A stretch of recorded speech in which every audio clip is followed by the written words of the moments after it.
Assalamualaikum warahmatullahi wabarakatuh. Nama saya Belva Zarina Maulana Putri dengan NIM 230203305. Program studi D3 Perpajakan kelas 3A. Di sini saya akan menjawab pertanyaan-pertanyaan dari soal ujian tengah semester mata kuliah Keuangan Negara dan Kebijakan Fiskal.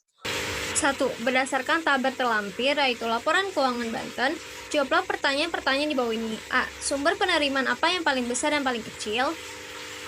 Penerimaan paling besar pendapatan pajak daerah dan penerimaan paling kecil yaitu pendapatan retribusi daerah. B. Pos pengeluaran apa yang paling besar dan paling kecil? Pengeluaran paling besar yaitu belanja pegawai dan pengeluaran paling kecil yaitu belanja modal aset lainnya. C. Apakah pendapatan asli daerah berpengaruh besar terhadap penerimaan daerah secara keseluruhan? Jelaskan. Berdasarkan analisis data realisasi anggaran pendapatan dan belanja daerah Banten dapat disimpulkan bahwa PAD berpengaruh besar terhadap penerimaan daerah secara keseluruhan.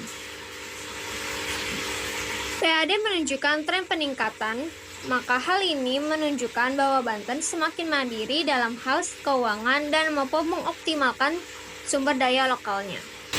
2. Bagaimana cara meningkatkan sumber pemerintahan daerah? Jelaskan.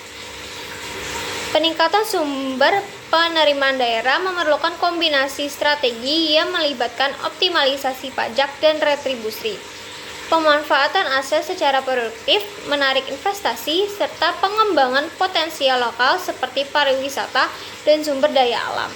Selain itu, pemerintah daerah perlu meningkatkan efisiensi, transparansi, dan inovasi dalam pengelolaan keuangan, serta memanfaatkan teknologi untuk mendukung upaya tersebut. 3. Bagaimana cara mengoptimalisasi pengeluaran agar tercipta ekonomi efektif dan efisien? Jelaskan.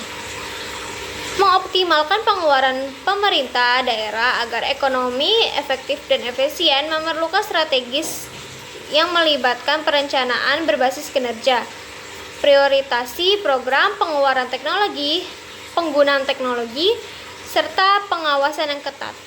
Penerapan prinsip efisiensi, transparansi, dan akuntabilitas dalam setiap proses pengeluaran dapat meminimalisir pemborosan, memperkuat pengendalian, dan memastikan bahwa dana yang terbatas memberikan manfaat maksimal bagi masyarakat. 4.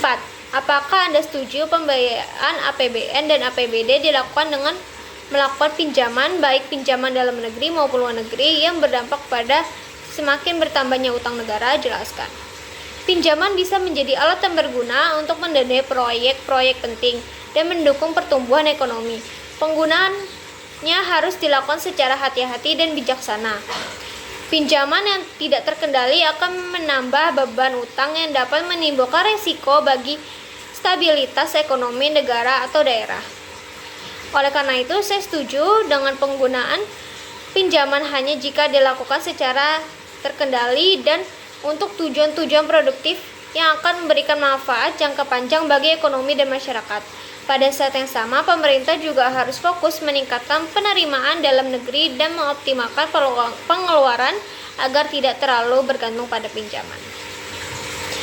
Sekian, itu jawaban dari saya. Wassalamualaikum warahmatullahi wabarakatuh.